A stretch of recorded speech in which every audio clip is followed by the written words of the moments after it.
నమస్కారం, నా పేరు దివ్య. వార్తల్లో ముందుగా ముఖ్యాంశాలు.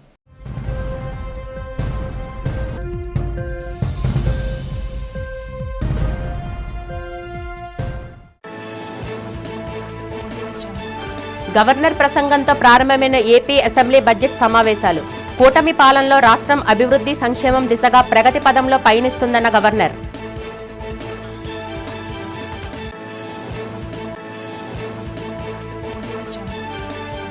ముఖ్యమంత్రి చంద్రబాబు అధ్యక్షతన జరిగిన ఎన్డీఏ ఉభయ సభల సభ్యుల సమావేశం. సభలో అనుసరించాల్సిన వ్యూహాలపై దిశానిర్దేశం చేసిన చంద్రబాబు, పవన్ కళ్యాణ్.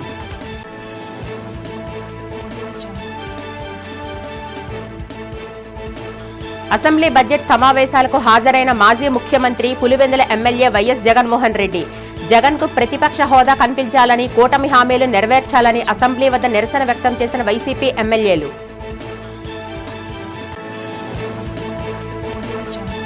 సిఆర్పీఎఫ్ ఆధ్వర్యంలో ముగిసిన గిరిజన యువత ఉపాధి శిక్షణ కార్యక్రమం. గిరిజన యువతకు 2 నెలల పాటు శిక్షణ ఇచ్చి ఉపాధి అవకాశాలు కల్పించినట్టు వెల్లడించిన కమాండెంట్ కిషోర్. రాష్ట్ర విభజన తర్వాత ఏపీ ఎన్నో కీలక మార్పులు, పరిణామాలను చవిచూసిందని గవర్నర్ జస్టిస్ అబ్దుల్ నజీర్ అన్నారు. పరిమిత వనరులు ఉన్నప్పటికీ దీర్ఘకాలిక అభివృద్ధికి నాటి ప్రభుత్వం కృషి చేసిందని చెప్పారు. 2019లో జరిగిన ప్రభుత్వ మార్పు రాష్ట్ర పురోగతికి విఘాతం కలిగించిందన్నారు. ఏపీ అసెంబ్లీ బడ్జెట్ సమావేశాల ప్రారంభం సందర్భంగా ఉభయ సభలను ఉద్దేశించి గవర్నర్ ప్రసంగించారు. 2019 తర్వాత వ్యవస్థాగత పాలనా వైఫల్యాలు తలెత్తాయని, రాష్ట్ర అభివృద్ధి స్తంభించిందన్నారు. ఆర్థిక ఒత్తిడి తీవ్రమైంది, వ్యవస్థలు విధ్వంసమయ్యాయి, మౌలిక సదుపాయాలు, విద్యుత్, సాగునీటి పారుదల రంగాలు తీవ్ర తిరోగమనం చవిచూశాయని చెప్పారు. గత చేదు అనుభవాలతో విసిగి వేసారిన ప్రజలు రాష్ట్రంలో కూటమి ప్రభుత్వాన్ని ఎన్నుకున్నారని, గత 19 నెలలుగా మా ప్రభుత్వం పునరుద్ధరణ దశ నుంచి ప్రగతి పదం వైపు పయనిస్తుందని, సూపర్ 6 ఇతర సంక్షేమ పథకాలను అమలు చేసిందని తెలిపారు. అభివృద్ధి కార్యకలాపాలను పునఃప్రారంభించడంపై ప్రధానంగా దృష్టి పెట్టామన్నారు. అంతకుముందు అసెంబ్లీ వద్దకు చేరుకున్న గవర్నర్కు సీఎం చంద్రబాబు, స్పీకర్ అయ్యన్న పాత్రుడు స్వాగతం పలికారు. Improve connectivity, rebuild institutions and lay the groundwork for long-term development. However, the change in governance in 2019 disrupted this momentum. Systemic governance failures emerged, growth stalled, financial stress intensified, institutions destroyed, total anarchy with breakdown of law and order, arbitrary restrictions placed through misuse of Section 22A, and key sectors such as infrastructure, power, irrigation suffered serious setbacks. Assembly committee హాల్లో బుధవారం NDA పక్షాల శాసనసభ, శాసన మండలి సభ్యుల కీలక సమావేశం జరిగింది. ఈ సమావేశానికి ముఖ్యమంత్రి నారా చంద్రబాబు నాయుడు, ఉప ముఖ్యమంత్రి పవన్ కళ్యాణ్ అధ్యక్షత వహించారు. సమావేశంలో ప్రధానంగా సభలో అనుసరించాల్సిన వ్యూహాలు, ప్రజా సమస్యలపై చర్చలు, ప్రభుత్వం అమలు చేస్తున్న పథకాలను ప్రజల్లోకి తీసుకువెళ్లే విధానాలపై దిశానిర్దేశం చేశారు. ఈ కార్యక్రమంలో తెలుగుదేశం పార్టీ అధ్యక్షుడు పల్లా శ్రీనివాసరావు, మంత్రి నారా లోకేష్, బీజేపీ ఎమ్మెల్యే విష్ణుకుమార్ రాజుతో పాటు కూటమికి చెందిన పలువురు మంత్రులు, ఎమ్మెల్యేలు, ఎమ్మెల్సీలు పాల్గొన్నారు. రాష్ట్ర అభివృద్ధి సంక్షేమ లక్ష్యాలను చేరుకోవడంలో కూటమి పక్షాలన్నీ సమన్వయంతో ముందుకు సాగాలని, ప్రజలకు ఇచ్చిన హామీల అమలులో వేగం పెంచాలని ఈ సందర్భంగా నేతలు పిలుపునిచ్చారు. ప్రభుత్వ ప్రాధాన్యతలను అసెంబ్లీ వేదికగా బలంగా వినిపించాలని నిర్ణయించారు.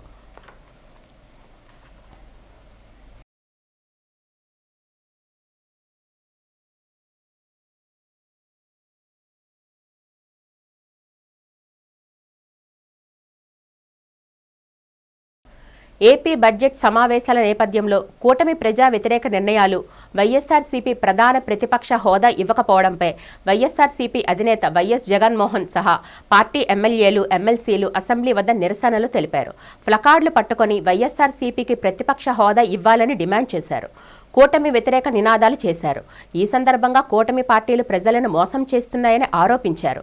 ప్రజల తరపున ప్రశ్నిస్తామనే కారణంతోనే ప్రతిపక్ష హోదా ఇవ్వడం లేదని మండిపడ్డారు.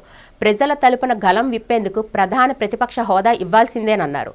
ప్రజల పక్షాన వైఎస్ఆర్సీపీ పోరాటం చేస్తుందని, రాష్ట్ర ప్రజలకు జరుగుతున్న అన్యాయాలపై ఖచ్చితంగా గళం వినిపిస్తామన్నారు.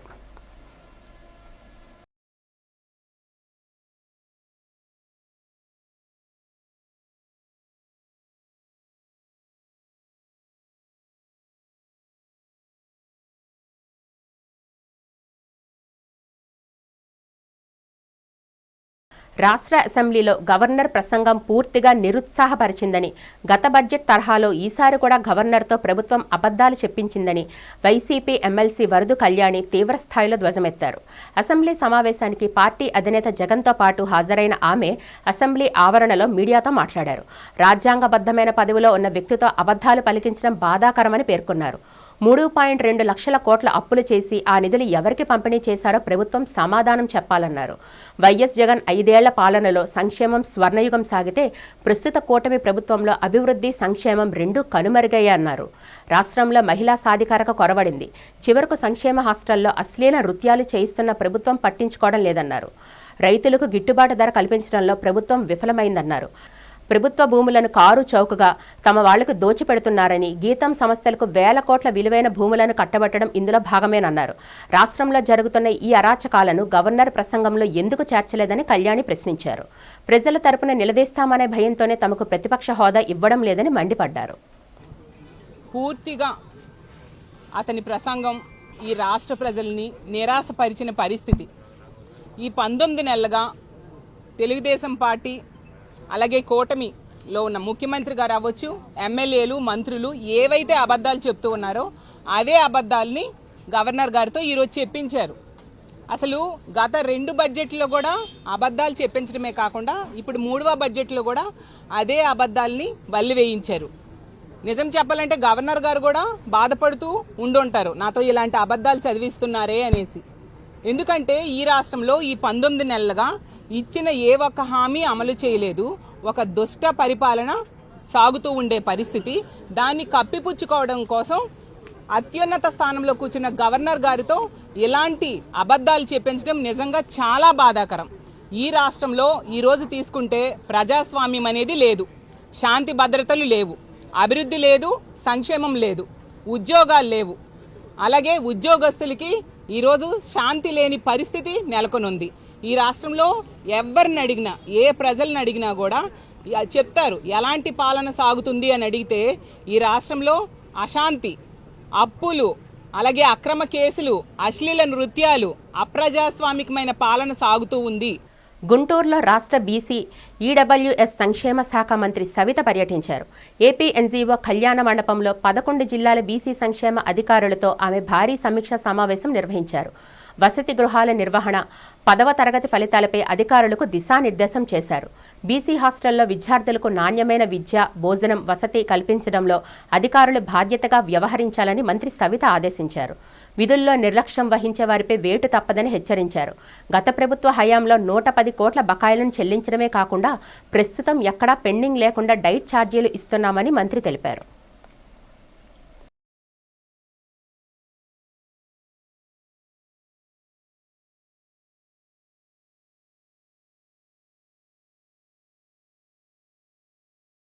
జగన్మోహన్ రెడ్డి గారికి తప్ప ఈరోజు మళ్ళీ తప్పుల మీద తప్పులు చేస్తున్నారు.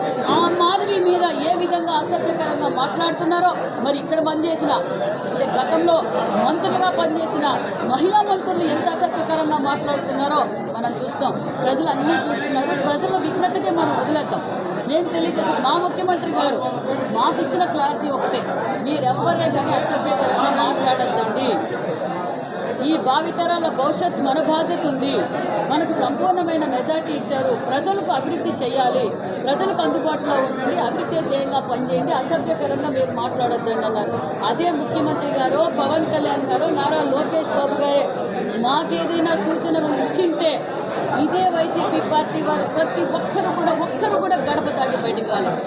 ఈరోజు వైసీపీ పార్టీ వారు మహిళల్ని అసభ్యకరంగా మాట్లాడతారు, ఒక పక్క పోలీసుల్ని అసభ్యకరంగా మాట్లాడతారు, మరి ఏదైతే ఎంప్లాయీస్ని అసభ్యకరంగా మాట్లాడతారో ముఖ్యమంత్రిని కూడా మాట్లాడడానికి అర్థం కాలేదు. గిరిజన యువతకు స్వయం ఉపాధి కల్పించే లక్ష్యంతో శిక్షణ కార్యక్రమాన్ని నిర్వహించామని సిఆర్పీఎఫ్ కమాండెంట్ పి కిషోర్ తెలిపారు. 2 నెలల పాటు శిక్షణ ఇచ్చిన ఉపాధి అవకాశాలు కల్పించినట్లు తెలిపారు. సిఆర్పీఎఫ్ 198 బెటాలియన్ ఆధ్వర్యంలో జరిగిన గిరిజన నిరుద్యోగ యువతకు 2 నెలలుగా నిర్వహించిన శిక్షణ కార్యక్రమం ముగిసింది. శిక్షణ పూర్తి చేసుకున్న యువతకు పలు కంపెనీలలో ఉపాధి కూడా కల్పించారు. శిక్షణ ముగింపు సందర్భంగా ఉద్యోగాలు పొందిన యువతకు ప్రహ్లాద కళ్యాణ మండపంలో గల సిఆర్పీఎఫ్ క్యాంపు లొకేషన్లో నియామక పత్రాలను అందజేశారు. అనంతరం లొకేషన్ ప్రాంగణంలో సిఆర్పీఎఫ్ విధి నిర్వహణలో ఉపయోగించే ఆయుధాలు, జాగిలాలను ప్రదర్శించారు. శిక్షణ పూర్తి చేసుకున్న గిరిజన యువతకు వాటిపై అవగాహన కల్పించారు. ఈ సందర్భంగా కిషోర్ మాట్లాడుతూ యువతకు ఉపాధి కల్పించేందుకు తమ సహాయ సహకారాలు అందిస్తామని చెప్పారు.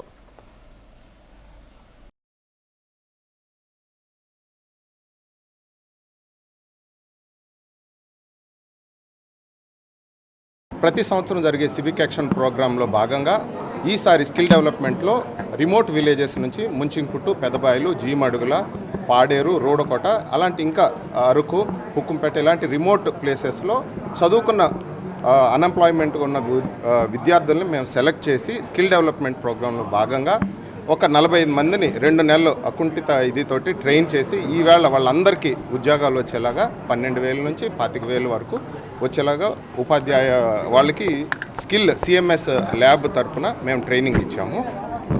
ఇది అండి మన ప్రోగ్రామ్ బేసికల్లీ. ఇందులో ట్రైనింగ్లో భాగంగా వీళ్ళకి ఐటీ స్కిల్స్, హ్యూమన్ రిలేషన్, మానవీయ బంధాలు, సంబంధాలు, ఈ అసిస్టెంట్ దేంట్లో నా ఆఫీస్ అసిస్టెంట్గా డిమార్ట్ ఇట్లాంటి వీటిలో సిఎంఎస్ ల్యాబ్ వారు వాళ్ళకి ట్రైనింగ్ ఇచ్చి వాళ్ళకి ఉద్యోగం వచ్చేలాగా చూశారు. ఫస్ట్లో అయితే పిల్లల నుంచి వాళ్ళ తల్లిదండ్రుల నుంచి రెసిస్టెన్స్ ఉంది. ఎందుకంటే అంత రిమోట్ విలేజెస్ నుంచి కిందకి విశాఖపట్నంకి వచ్చిన ఈ 45 మందిలో 30 మంది విద్యార్థులు వీళ్ళైతే ఫస్ట్ టైం వచ్చిన వాళ్ళు. ఇక్కడ 2 నెలలు ఇక్కడ ఉండడం ఫస్ట్ 1 వీక్, సెకండ్ వీక్ మాకు చాలా కష్టం అనిపించింది. స్లోగా వాళ్ళ ఈ పద్ధతులు ఇవన్నీ అలవాటు చేసుకున్నాక వాళ్ళకి జీవితం వైపు ఒక అవగాహన వచ్చాక జీవితంలో ఏదో ఒకటి అవ్వాలన్న ఉద్దేశంతో వాళ్ళ స్కిల్స్ నేర్చుకుని ప్రతి 45 మంది వాళ్ళు ఉద్యోగం, జీవనోపాధికి వాళ్ళే మనోధైర్యంతో సంపాదించుకోగలిగారు. East Coast railway Shramik Congress ఆధ్వర్యంలో యూనియన్ కార్యాలయంలో మెగా రక్తదాన శిబిరం జరిగింది. ఈ శిబిరంలో మెన్స్ కాంగ్రెస్ నేతలు, రైల్వే ఉద్యోగులు స్వచ్ఛందంగా రక్తదానం చేశారు. ఈ కార్యక్రమానికి ముఖ్య అతిథిగా వాల్తేరు డివిజన్ డిఆర్ఎం లలిత్ బొహ్రా హాజరయ్యారు. ఈ సందర్భంగా ఆయన మాట్లాడుతూ ఉద్యోగులు తమ విధులతో పాటు సామాజిక కార్యక్రమాలు నిర్వహించడం అభినందనీయమన్నారు. East Coast railway Shramik Congress నేతలు సంపత్ సాహు మాట్లాడుతూ రక్తపు కొరత సమస్యను తీర్చేందుకే ఈ శిబిరాన్ని ఏర్పాటు చేశామన్నారు. ఈ శిబిరానికి మంచి స్పందన వచ్చిందని, పలువురు స్వచ్ఛందంగా ముందుకు వచ్చారని, రక్తదానం చేశారని తెలిపారు. AS Raja blood donation camp and our CMS is also there. I will say that you can see a lot of trackmen has come all over the division. The women are also there, and it is expected that more than 150 people will give a blood donation, which will be a kind of a very big event. He is very interested to support the family of railway employees. Since he is joining at Valtier, he is only seeing the benefit of the employees, including his family. तो ये जो साहब का जो निर्देश हुआ, हम लोग ब्लड डोनेशन कैंप एक नहीं है, हम सही कोशिश करूँगा कि साल में 3 बार करने के लिए. और ये mega blood donation camp all over division से हमारा एम्प्लॉय आए हैं. ज़्यादा ट्रैक मेंटेनर भाई लोग आए हैं कि इन लोग को जो कष्ट कर रहे हैं, इन लोग को कैंसर बीमारी हो रहा है. ఈ రోజున east Coast railway Shramik Congress ఈ మెగా బ్లడ్ డొనేషన్ క్యాంప్ని ఆర్గనైజ్ చేయడం జరిగింది. ఈ కార్యక్రమానికి ముఖ్య అతిథిగా ఇనాగ్రేట్ చేయడానికి divisional railway manager Shri Lalit Bohra గారు, అలాగే సిఎంఎస్ శరత్ బాబు గారు, అలాగే east Coast railway Shramik Congress general secretary R C Sahu గారు ఇచ్చేయడం జరిగింది. ఈ కార్యక్రమం అనేది east Coast railway Shramik Congress ప్రతి సంవత్సరం కూడా 3 సార్లు చేయడానికి మేము నిర్ణయించుకున్నాం. ఈ కార్యక్రమం చాలా ఉపయోగకరమైన విషయంగానే ఆర్గనైజేషన్ కూడా దీన్ని మంచి కార్యక్రమంగా ఎంచుకోవడం జరిగింది. గోపాలపట్నం జిల్లా పరిషత్ ఉన్నత పాఠశాల ఇండోర్ స్టేడియంలో 5వ రాష్ట్ర స్థాయి సిట్టింగ్ పారా వాలీబాల్ పోటీలు బుధవారం ఘనంగా ప్రారంభమయ్యాయి. పారా వాలీబాల్ అసోసియేషన్ ఆఫ్ ఆంధ్రప్రదేశ్ ఆధ్వర్యంలో బోడపాటి శివదత్ అధ్యక్షతన నిర్వహించిన ఈ ప్రారంభోత్సవ కార్యక్రమానికి పెందుర్తి నియోజకవర్గ ఎమ్మెల్యే పంచకర్ల రమేష్ బాబు, జనసేన నాయకులు బెహరా భాస్కర్రావు, అసోసియేషన్ అధ్యక్షుడు గంటల కోటేశ్వరరావు ముఖ్య అతిథులుగా హాజరై పోటీలను ప్రారంభించారు. ఈ సందర్భంగా వారు మాట్లాడుతూ రాష్ట్ర వ్యాప్తంగా వివిధ జిల్లాల నుంచి 100 మందికి పైగా మహిళా, పురుష, వికలాంగ క్రీడాకారులు ఈ పోటీల్లో పాల్గొనడం అభినందనీయమన్నారు. వికలాంగుల్లో దాగి ఉన్న క్రీడా నైపుణ్యాన్ని వెలికితీసి వారిని జాతీయ స్థాయికి తీసుకెళ్లడమే ఈ పోటీల ప్రధాన ఉద్దేశమని పేర్కొన్నారు. ముఖ్యమంత్రి చంద్రబాబు నాయుడు క్రీడాకారులకు అండగా ఉంటూ మెరుగైన అవకాశాలు కల్పిస్తున్నారని వారు తెలిపారు. అసోసియేషన్ కృషి వల్ల ఇప్పటికే పలువురు క్రీడాకారులు జాతీయ స్థాయిలో రాణించడమే కాకుండా క్రీడా కోటాలో ఉద్యోగాలు కూడా సాధించారని ఈ సందర్భంగా గుర్తు చేశారు. క్రీడలు వికలాంగుల్లో ఆత్మవిశ్వాసాన్ని నింపుతాయని వారు కొనియాడారు. ఈ కార్యక్రమంలో కార్పొరేటర్ సేనాపతి శంకర్రావు, కూటమి నాయకులు, అసోసియేషన్ ప్రతినిధులు మరియు పెద్ద సంఖ్యలో క్రీడాకారులు పాల్గొన్నారు. గత 5 సంవత్సరాలు దాన్ని నాశనం చేశారు. రిజర్వేషన్ వాళ్ళకి కేటాయించినవి ఫిలప్ చేయడానికి వీల్లేదు, కానీ ఫిలప్ చేశారు. అటువంటి సమాచారం నా దగ్గర చాలా ఉంది. వీటన్నిటి దృష్ట్యా మానసిక ఉల్లాసం ఇచ్చిన ఈ స్పోర్ట్స్లో వాళ్ళు భాగస్వాములు అవడం, 5 రాష్ట్రాల నుంచి ఇక్కడ రావడం, దానికి విశాఖపట్నం వేదిక కావడం చాలా సంతోషం. శివదత్ గారి ఆధ్వర్యంలో స్టేట్ అసోసియేషన్ ప్రెసిడెంట్ కోటేశ్వరరావు గారు, పెద్దలు స్థానిక నాయకులు బెహరా భాస్కర్రావు గారు కూడా వారిని ఈ కార్యక్రమంలో వారు పార్టిసిపేషనే కాకుండా అన్ని రకాలుగా వాళ్ళకి సపోర్ట్గా నిలిచినందుకు, అన్ని రకాలుగా అంటే వాళ్ళకి కావాల్సిన హంగామా కానీ డబ్బులు కానీ ఈ కార్యక్రమం జరగటంలో వారు కూడా సహాయ సహకారాల నుంచి మనస్ఫూర్తిగా అభినందిస్తూ, వికలాంగులు అనే దీనిలోంచి వాళ్ళు బయటికి రావాలి అని, వికలాంగత దేనికి కూడా లోపం కాదు అని చెప్పి వాళ్ళు క్రీడల్లో ప్రోత్సహిస్తే వాళ్ళు కూడా సమాజంలో అందరితో సమానంగా భావిస్తారన్న ఒక సంకల్పంతో ప్రభుత్వం ప్రోత్సహిస్తూ ఉంది. ఒక మంచి కార్యక్రమం. ఎవరైతే మానసికంగా కాకపోయినా కనీసం శారీరకంగా ఏదైనా ఇబ్బంది ఉంటే వాళ్ళ ఇబ్బంది ఎక్కడా కూడా వాళ్ళకి కనబడకుండా ఉండాలి అని అంటే వాళ్ళని స్పోర్ట్స్ విషయంలో ప్రోత్సహించాలని ఒక సంకల్పంతో ప్రభుత్వం ఏ విధంగా అయితే ముందుకు తీసుకెళ్తుందో దాన్ని ఆచరణలో పెట్టడానికి శివదత్ గారు వారి టీం కూడా బాగా కృషి చేసి ఇక్కడ అనేక జిల్లాల నుంచి ఇక్కడ యువకుల్ని ఇక్కడ గ్యాదర్ చేసి దాదాపుగా ఒక 30 మందికి ఉద్యోగాలు కూడా రావడం జరిగింది. అంటే దివ్యాంగులు కూడా క్రీడల్లో రాణిస్తారని చెప్పేసి మట్టిలో ఉన్న మాణిక్యాలను బయటికి తీయాలన్న ఉద్దేశంతో ఈ రాష్ట్ర ప్రభుత్వం, చంద్రబాబు నాయుడు గారు, అదేవిధంగా స్పోర్ట్స్ చైర్మన్ రవినాయుడు గారు ఏదైతే స్పోర్ట్స్ పాలసీ తీసుకొచ్చారో ఆ స్పోర్ట్స్ పాలసీలో సకలాంగులకి ఏ విధంగా అయితే మెడల్స్ ఉంటాయో అదేవిధంగా వాళ్ళకి ప్రోత్సాహాలు కూడా ఈ పారా స్పోర్ట్స్లో కూడా ఇవ్వడానికి రాష్ట్ర ప్రభుత్వం నిర్ణయించుకొని ప్రత్యేకమైన జీవో ఇచ్చి. టెక్నాలజీ అనేది మనకి ఒక వరం, శాపం కూడా పరిగణించే అవకాశం ఉందని మెడికవర్ ఆసుపత్రుల పిల్లల వైద్య నిపుణులు నియోటాలజిస్ట్ డాక్టర్ విజయ్ అన్నారు. మనము టెక్నాలజీని సరైన రీతిలో వినియోగించుకుంటే వరంగాను, దుర్వినియోగం చేస్తే శాపంగా మారుతుందన్నారు. ఆసుపత్రిలో జరిగిన మీడియా సమావేశంలో ఆయన మాట్లాడుతూ పిల్లలకు తల్లిదండ్రులు రోల్ మోడల్స్గా ఉండాలన్నారు. పిల్లలతో ప్రతిరోజు కొంత సమయం కేటాయిస్తూ వారి సాధక బాధలను తెలుసుకోవాలని సూచించారు. ఇటీవల కాలంలో కొన్ని ఎలక్ట్రానిక్స్ పరికరాలకు పిల్లలు బానిసలవుతున్నారని ఆవేదన వ్యక్తం చేశారు. ఈ నేపథ్యంలో తల్లిదండ్రులు వాటి వినియోగానికి పూర్తి స్వేచ్ఛ ఇవ్వడం గానీ నిషేధించడం చేయకూడదన్నారు. పిల్లలు వాడే పరికరాలు ఎప్పటికప్పుడు గమనిస్తూ ఉండాలని డాక్టర్ విజయ్ సూచించారు. కోవిడ్ అనంతరం పిల్లలు కొన్ని ఎలక్ట్రానిక్ పరికరాలను విచ్చలవిడిగా వినియోగించడం అధికమైందన్నారు. అధిక వినియోగం పిల్లలపై తీవ్ర దుష్పరిణామాలు చూపే ప్రమాదం ఉందని హెచ్చరించారు. ఇవాళ పేరెంటింగ్ గురించి కొన్ని ఇంపార్టెంట్ ఆస్పెక్ట్స్ చెప్తాను. సో రీసెంట్గా మనం గజియాబాద్లో ఒక ఇన్సిడెంట్ చూసాం. అంటే 3 సిస్టర్స్, అంటే teenage sisters 12 years, 14 years and 16 years వాళ్ళు ఏంటంటే వాళ్ళ అపార్ట్మెంట్ కాంప్లెక్స్ నుంచి అంటే 9th ఫ్లోర్ నుంచి వాళ్ళు సూసైడ్ చేసుకున్నారు. సో దానికి అంటే ఇమీడియట్గా మనకు తెలిసిన రీజన్ ఏంటంటే పేరెంట్స్ వాళ్ళ ఫోన్ యూసేజ్ అంటే అబ్రప్ట్గా అంటే సడన్గా స్టాప్ చేసేయడం వల్ల. సో అంటే investigation is still going on, but ఇంకా ఫర్దర్ చాలా రీజన్స్ ఉన్నాయి దానికి, అంటే వాళ్ళ సూసైడ్కి. సో ఎందుకు అంత సిచ్యువేషన్ వచ్చింది అంటే అంత ఎక్సెస్ యూసేజ్, అంత డిజిటల్ ఎక్స్పోజర్ అనేది పిల్లల మీద చాలా ఇంపాక్ట్ ఉంటుంది. So it's not just simple phone, simple device కాదు. దానివల్ల పిల్లల బ్రెయిన్స్ మీద, దట్ డెవలపింగ్ బ్రెయిన్స్ మీద, అంటే సాధారణంగా ఏంటంటే పిల్లల బ్రెయిన్ అనేది ఫస్ట్ 2 ఇయర్స్లో 90% ఆఫ్ ద బ్రెయిన్ గ్రోత్ అనేది ఉంటుంది. సో అలాంటి డెవలపింగ్ బ్రెయిన్స్ మీద మీడియా ఇంపాక్ట్, లేకపోతే ఈ గ్యాడ్జెట్స్ టెక్నాలజీ ఇంపాక్ట్ అనేది పాజిటివ్ ఇంపాక్ట్ ఏమో కానీ నెగిటివ్ ఇంపాక్ట్ అయితే చాలా ఉంటుంది. శ్రీ నీలమాంబ అమ్మవారి ఆశీస్సులతో ప్రజలందరూ సుఖ సంతోషాలతో ఉండాలని ఎన్టీఆర్ వైద్య సేవా ట్రస్ట్ చైర్మన్, విశాఖ దక్షిణ నియోజకవర్గం టీడీపీ ఇన్ఛార్జ్ సీతంరాజు సుధాకర్ ఆకాంక్షించారు. 36వ వార్డులో వేంచేసిన శ్రీ నీలమాంబ అమ్మవారి 44వ వార్షిక మహోత్సవంలో ఆయన ముఖ్య అతిథిగా పాల్గొన్నారు. ముందుగా సీతంరాజు సుధాకర్ అమ్మవారిని దర్శించుకొని పూజలు నిర్వహించారు. అనంతరం భక్తులకు ప్రసాదాన్ని పంపిణీ చేసి సాంస్కృతిక కార్యక్రమాలు వీక్షించారు. ఈ సందర్భంగా ఆయన మాట్లాడుతూ ప్రజల అభ్యున్నతి సంక్షేమమే కూటమి ప్రభుత్వ లక్ష్యమని స్పష్టం చేశారు. ప్రజలకు ఎటువంటి సహాయ సహకారాలు అందించేందుకైనా తాను ఎప్పుడూ అందుబాటులో ఉంటానని భరోసా ఇచ్చారు. ప్రజలందరూ ఆధ్యాత్మిక చింతనతో సేవాభావంతో మెలగాలని సీతంరాజు సుధాకర్ సూచించారు. ఈ కార్యక్రమంలో స్థానిక టీడీపీ నాయకులు, ఆలయం కమిటీ ప్రతినిధులు, భక్తులు పాల్గొన్నారు.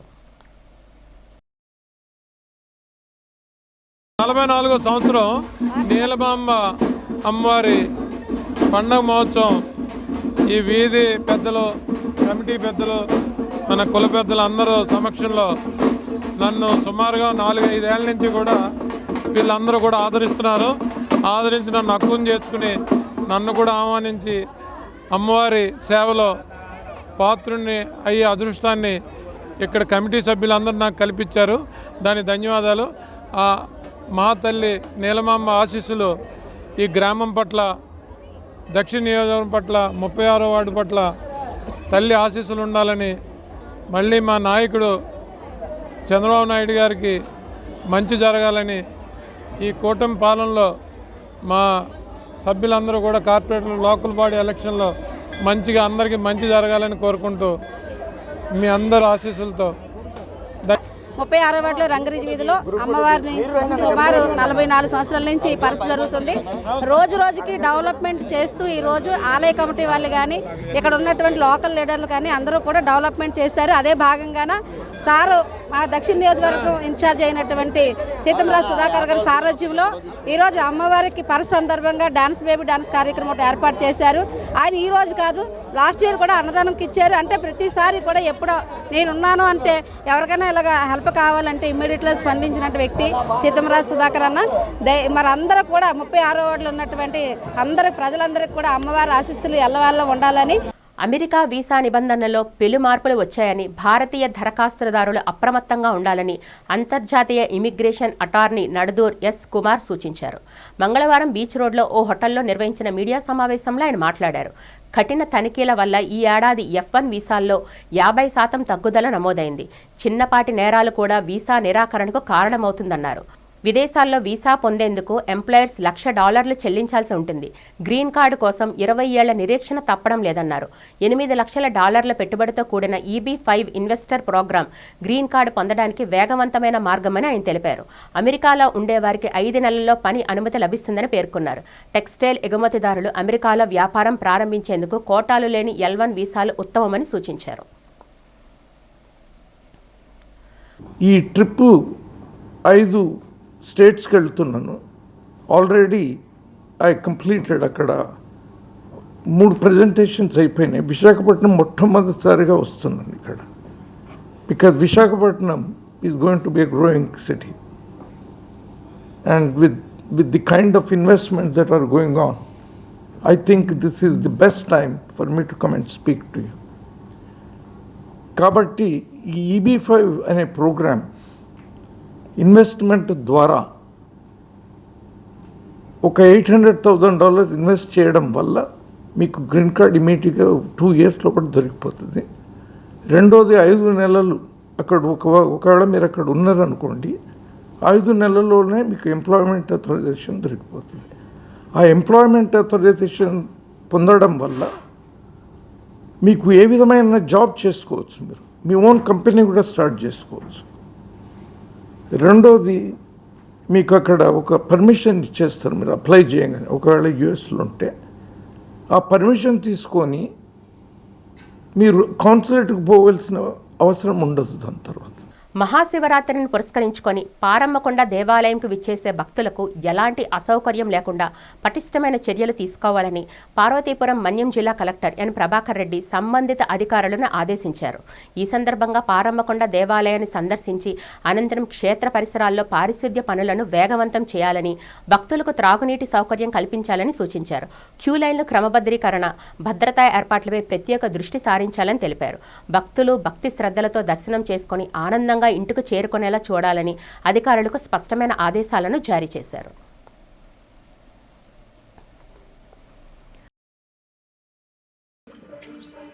స్టాల్స్ పెట్టించండి, ఇన్వైట్ చేయండి మీరు అన్ని స్టాల్స్ అయితే. ఫస్ట్ పైన ఏమంటారు హాకర్స్ ఏమేమి పెట్టగలమో చెప్పండి. జనానికి ఇక్కడ ఏమి ఇష్టపడతారు ఈ ఏరియా వాళ్ళు? ఫుడ్, స్నాక్స్, ముంత బొరుగులు, కారం బొరుగులు, మిక్చర్లు, స్వీట్లు ఏం తింటారో ఉంటుంది కదండి. గుగ్గులు ఉప్పేసి ఇస్తే తింటారా?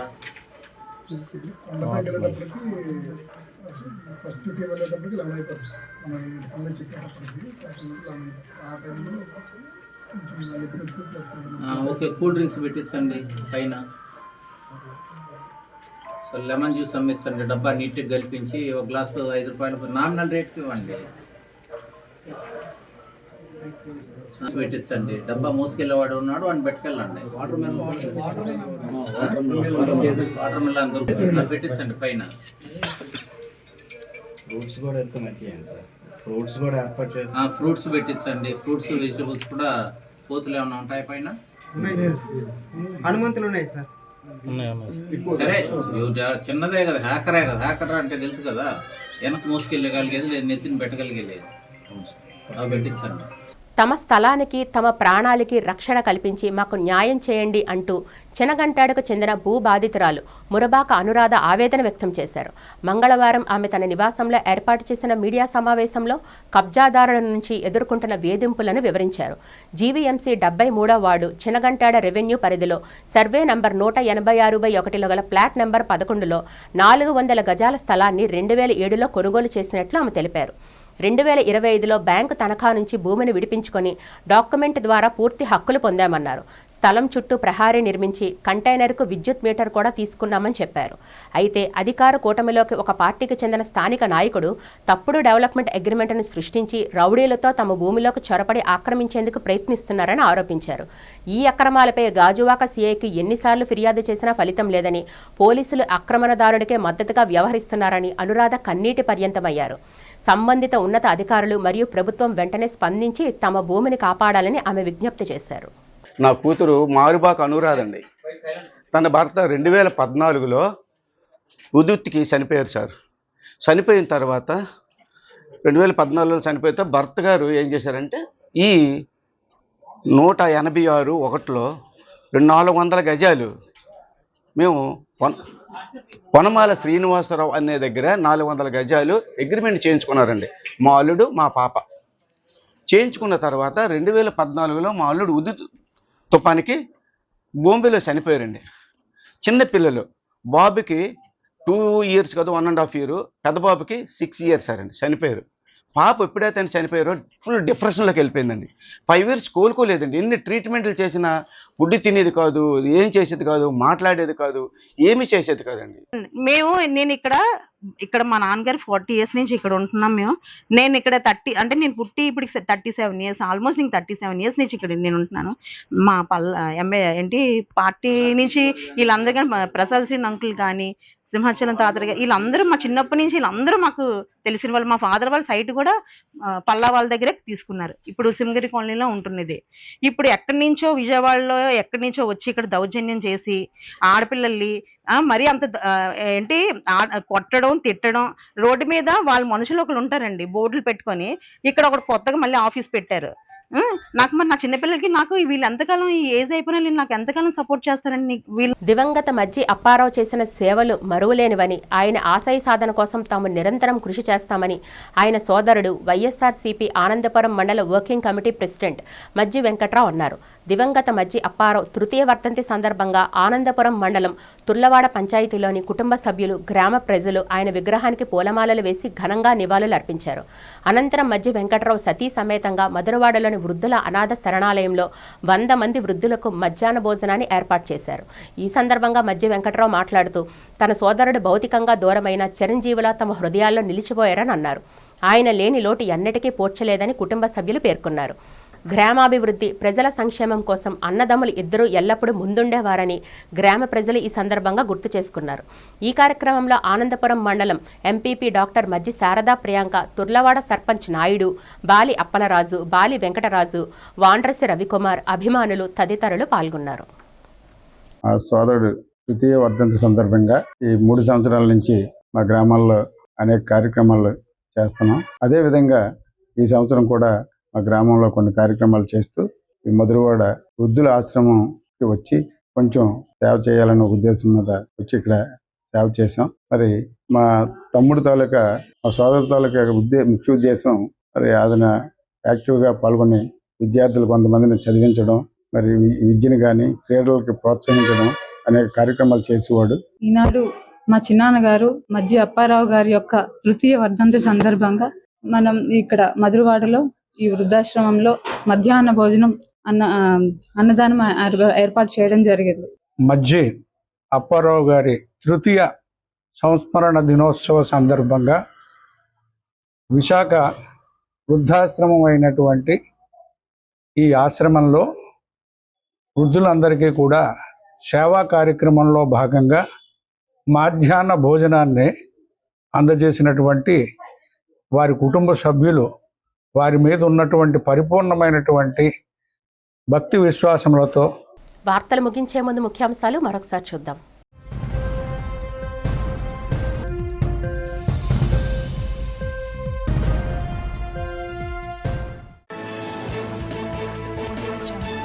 గవర్నర్ ప్రసంగంతో ప్రారంభమైన ఏపీ అసెంబ్లీ బడ్జెట్ సమావేశాలు. కూటమి పాలనలో రాష్ట్రం అభివృద్ధి సంక్షేమం దిశగా ప్రగతి పదంలో పయనిస్తుందన్న గవర్నర్.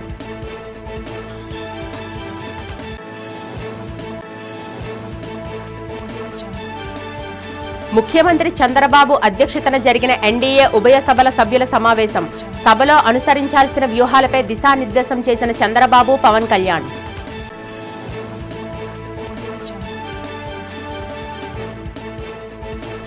అసెంబ్లీ బడ్జెట్ సమావేశాలకు హాజరైన మాజీ ముఖ్యమంత్రి పులివెందుల ఎమ్మెల్యే వైఎస్ జగన్మోహన్ రెడ్డి. జగన్కు ప్రతిపక్ష హోదా కల్పించాలని, కూటమి హామీలు నెరవేర్చాలని అసెంబ్లీ వద్ద నిరసన వ్యక్తం చేసిన వైసీపీ ఎమ్మెల్యేలు.